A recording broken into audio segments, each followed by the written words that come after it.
Hi everyone. ఈరోజే మన global star Ram Charan act చేసిన పెద్ది ఫస్ట్ షార్ట్ గ్లిమ్స్ అయితే రిలీజ్ అయింది. ఆ గ్లిమ్స్ చూస్తుంటే మాత్రం ఇది కదా రామ్ చరణ్ నుంచి మనకు కావాల్సింది అనే ఫీలింగ్లో ఉంది. కంపల్సరిగా ఇది మాస్ మాత్రమే కాదు భయ, మాస్ కా బాప్ అనేలాగా రామ్ చరణ్ యాక్షన్ అయితే ఉంది. సో కొన్ని సీన్స్ చూస్తుంటే రంగస్థలం స్క్వేర్ మళ్ళీ చూస్తున్నావా అనిపిస్తుంది. ఎనీవే, అదే అథెంటిసిటీ, అదే న్యాచురాలిటీ ఈ మూవీలో అయితే కనిపిస్తుంది. ఎందుకంటే గురువు దగ్గర శిష్యుడే కదా మన బుచ్చిబాబు.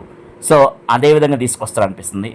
సో ఇదే నిజమైతే మాత్రం ఈ హిట్ని ఎవరు ఆపలేరు. ఇది బ్లాక్ బస్టర్, దీన్ని ఎవరు ఆపలేరు రామ్ చరణ్ నుంచి. అండ్ ఆ క్రికెట్ ఆడే సీన్ అయితే పర్టికులర్గా బ్యాట్ నేలకేసి ఫ్రంట్ ఫుట్ కాకుండా ఇంకొంచెం 4 స్టెప్పులు ముందుకొచ్చి బ్యాట్ నేలకు కొట్టి ఆ షాట్ కొట్టే సీన్ చూస్తుంటే మాత్రం మామూలుగా లేదు, ఓరా మాస్ అనిపిస్తుంది. సో ఇంకా all the best for Peddi team and of course AR Rahman. Hope it is the big asset for this movie. So Ram Charan mass మాత్రమే కాదు, ఊర మాస్ మాత్రమే కాదు, మాస్ కబాబ్ అనేలాగా ఈ మూవీ ఉంది. ఫస్ట్ గ్లిమ్స్ చూసి ట్రోల్ చేసిన అందరికీ ఇది కదా సరైన ఆన్సర్ అని అనిపిస్తుంది ఈ గ్లిమ్స్ చూస్తుంటే. So hope the best and Ram Charan all the best. Buchibabu and AR Rahman వీళ్ళందరికీ కూడా, మెయిన్గా జానీ కపూర్ కూడా ఆల్ ద బెస్ట్ చెప్తున్నాం. సో మంచి హిట్ కోసం we are waiting for next year.